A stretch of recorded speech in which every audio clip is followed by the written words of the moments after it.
сан соқтырған алаяқ Брэд Питт. Француз әйел сүйікті актері Брэд Питтке 830 мың евро қаражатын аударып жіберген. Ең қызығы, ол актер емес, Брэдтің кейпіндегі алаяқ болып шықты. Бұл алаяқ жігіт жоспарын керемет құрып алған секілді. Бастапқыда Брэд Питтің анасымын деп әлеуметтік желі арқылы жазып танысады.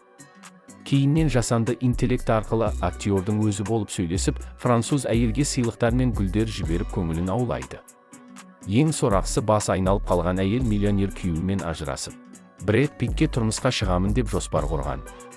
Дегенмен алаяқ жігіт айла құрып, оның жоспарын бұзған. Яғни Анджелина Джолимен ажырасып жатырмын, сол үшін банктегі шоттарым бұғатталып тұр деп ақшалай көмек сұраған. Ал ақымақ әйел болса, 830 мың евро ақшасын ойланбастан аударып жіберген.